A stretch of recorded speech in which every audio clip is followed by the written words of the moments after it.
L'arrestation musclée de l'artiste togolaise Ameron, dans la nuit du 26 mai 2025, pour ses propos virulents contre le pouvoir sur les réseaux sociaux, secoue le Togo. Mejile Benoît Kossi Afang-Bedji, avocat passé de la défense des opposants à celle du régime, livre une analyse juridique pointue sur cet épisode controversé. Soutien affiché de la réforme constitutionnelle de 2024, sa lecture soulève des doutes sur son impartialité. Voici notre analyse, suivie de sa réflexion complète, pour éclairer ce dossier brûlant et laisser les lecteurs trancher sur cette affaire au relent politique.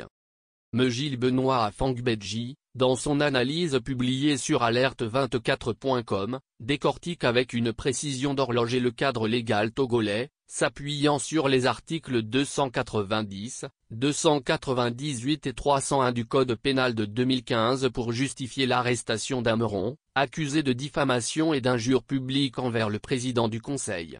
Mais ce tableau juridique, aussi rigoureux soit-il, peine à convaincre dans un contexte où l'avocat, autrefois champion des opposants, s'est mué en défenseur des puissants. Son soutien public à la réforme constitutionnelle de 2024, largement contesté pour son caractère antidémocratique, jette une ombre sur sa neutralité. L'arrestation nocturne d'Ameron, perçue par beaucoup comme une manœuvre pour faire taire une voix dissidente, ravive les tensions autour de la liberté d'expression. Dans un Togo miné par la corruption et l'impunité, où les droits fondamentaux sont souvent piétinés, cette affaire pose une question cruciale: la loi, invoquée pour protéger l'ordre public, sert-elle à garantir la justice ou à museler les vérités dérangeantes?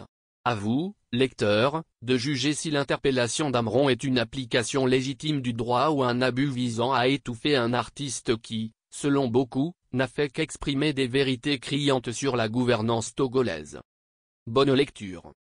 Les libertés individuelles et collectives doivent s'exercer dans le strict respect de la loi.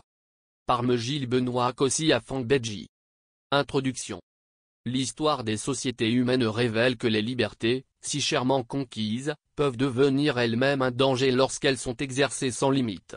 Comme le souligne Jean-Jacques Rousseau dans son ouvrage intitulé « Du contrat social, la liberté de chacun n'est limitée que par celle des autres ». 1. À l'ère du numérique et de l'expression débridée sur les réseaux sociaux, notamment au Togo, cette réflexion retrouve une pertinence brûlante.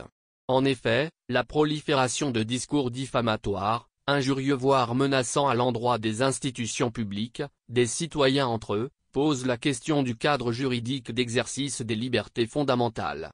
Dès lors, la problématique selon laquelle les libertés individuelles et collectives doivent s'exercer dans le strict respect de la loi s'impose comme une réflexion nécessaire sur les conditions juridiques de jouissance des droits fondamentaux.